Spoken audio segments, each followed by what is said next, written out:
大家好，今日係2024年嘅7月30日，大家睇下知啦。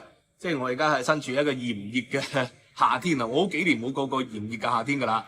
咁啊，今年咧就係因為放假啦，所以咧最近你睇有幾條影片咧，我都係喺放假前咧係預錄㗎。已經放假咗超過1個星期咯喎。咁呢個假期咧，即係本身就應該休息嘅，咁但係見到今日精神都唔錯啦。咁啊夜晚咧都會去散步啊嘛，咁所以精神都好翻啲。咁所以咧，我又有啲嘢想同大家講喎，借呢個假期期間有少少空隙嘅時間。咁因為香港嘅奧運咧突破歷史紀錄喎，連奪2金喎，男子劍擊張家朗同埋呢個嘅女子嘅劍擊咧江文慧就攞咗金牌，歷史嘅紀錄。咁但係咧，即係引起一啲嘅罵戰同爭論喎。我睇到一啲英港人嘅群組裏邊咧，又有佢哋嘅罵戰，又有佢哋嘅爭論。有一啲香港人咧就話：喂，你哋移民咗英國啦，人哋香港攞奧運金牌關你咩事啊？咁呢個咧就要講下啦。呢個咧因為1949年以後咧，又係有類似呢啲經歷發生嘅。因為1949年之後咧，好多嘅中國人咧就移居咗香港，去咗台灣，去咗東南亞，去咗歐美嘅生活。咁中國大陸發生嘅事關唔關呢啲海外華人士咧？呢一個咧喺1950年代以後咧有一個好大嘅爭論嘅。咁所以咧當時咧有一啲嘅學者就提出咗一個理論。呢個理論咧就仍然咧影響到今天我哋嘅喎。嗱，咁首先我哋要搞清楚，離開中國當年嗰啲人，我哋嘅祖先啦，我哋嘅父祖輩，或者係我哋今天咧離開咗香港，咁咧我哋要分清楚嗰個香港或者嗰個中國係咩嘅中國，咩香港喎？咁因為歷史上咧，我哋可以分幾個唔同嘅層次去講嘅。第一個咧就係叫做文化嘅中國。譬如話呢個嘅明朝滅亡，清朝建立咗，咁明朝嗰啲人咧，佢仍然有一啲人希望保存翻明朝嗰啲思想喺度喎，講翻儒家文化啦，講翻朱熹啦，講王陽明啦，咁呢個叫文化中國，唔會因為咧政權嘅中國而改變咧，而影響到佢哋文化中國嘅生活嘅喎。表面上當然都要削髮留辮啦，都冇辦法啦。人在屋檐下就不得不低頭，但係實際上咧，佢哋內心仍然希望過緊咧文化中國嘅。所以第一個咧就可以分開文化中國同埋呢個嘅政權嘅中國、政治嘅中國。政治嘅中國咧係會成日改變㗎。呢個過去100幾年就改變咗幾次啦。首先由清朝去到呢個嘅南京政府，又好快變成北洋政府喎，然後就軍閥割據啦，然後又變翻呢個新嘅南京政府。後來咧又重慶政府，然後又變成咗呢個嘅共產黨喎。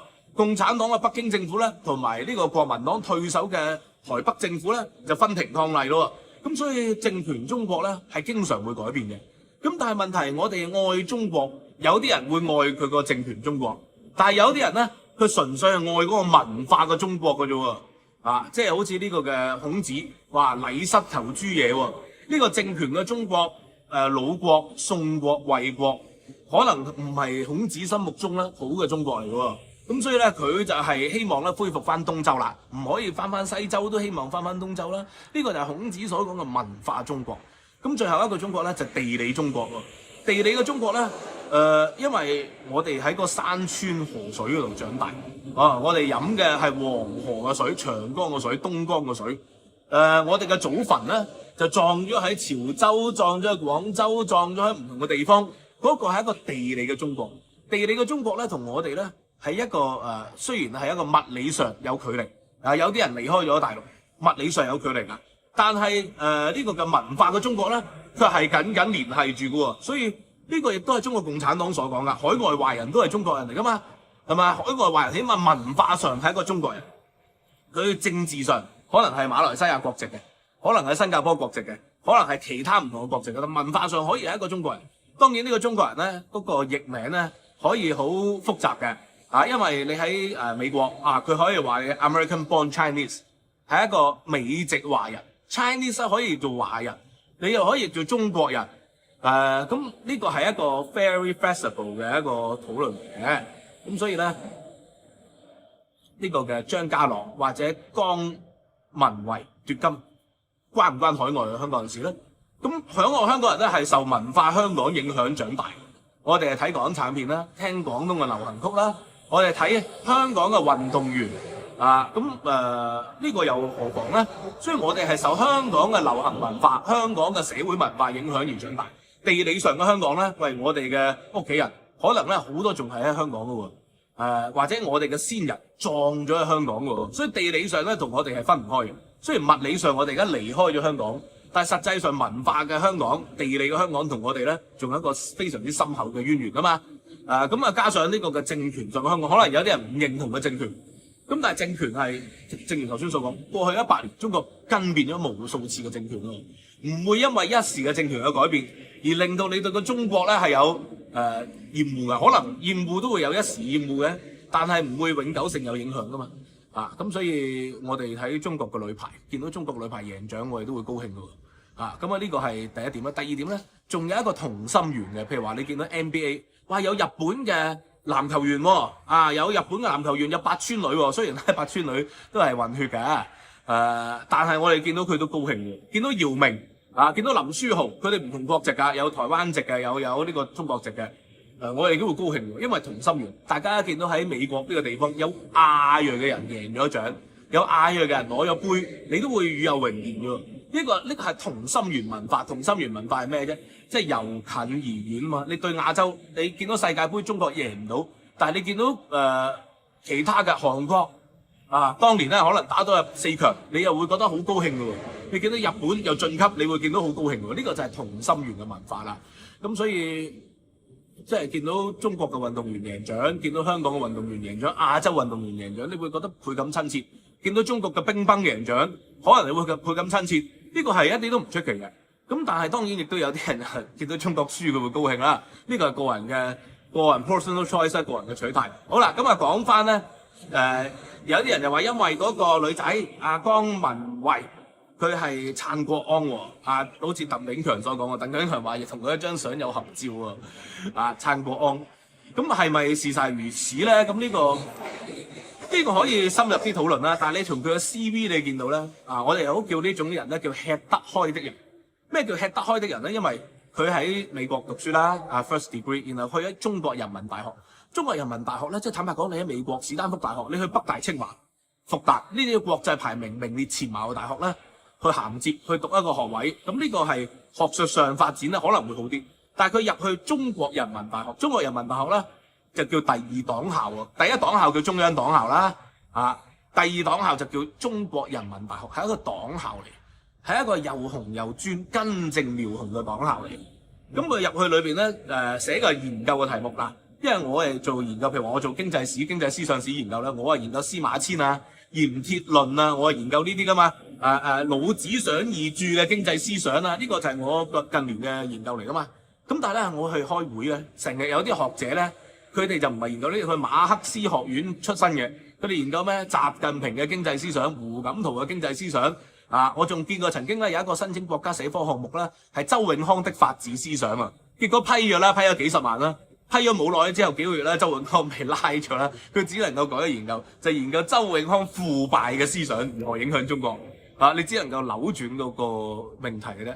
咁呢個咧係一個吃得開嘅題目啊，即係呢個江文慧佢故意去中國人民大學度讀書，然後故意研究一個一國兩制嘅優越性。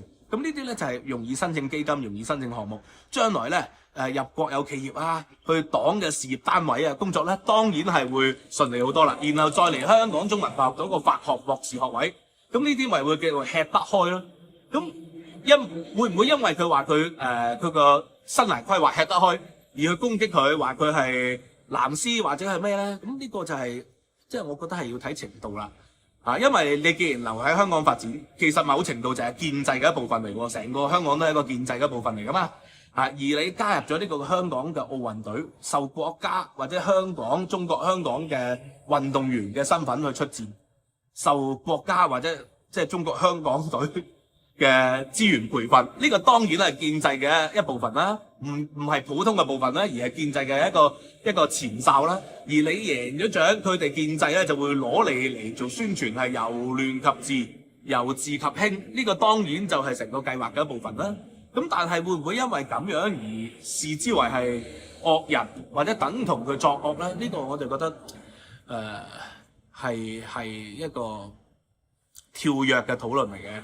因為你要睇一個人做嘅嘢咧，你要睇下佢個程度嘅分別喺邊度，而唔係睇佢個出身或者睇佢個背景。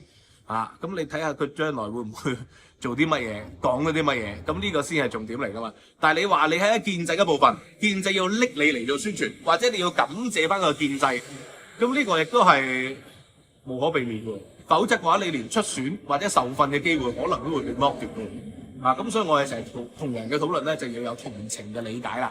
即係正如史可法咧，即係呢個嘅殉明而亡。我哋唔能夠個個效法文天祥、史可法噶嘛。總有啲人係生存落嚟噶嘛，總有啲人好似張廷玉咁樣噶嘛，加埋建制噶嘛，岳鐘琪咁樣，岳飛嘅後代加埋建制噶嘛，你又要睇下岳鐘琪、張廷玉佢哋做咗啲乜嘢，先可以下一個評論喎。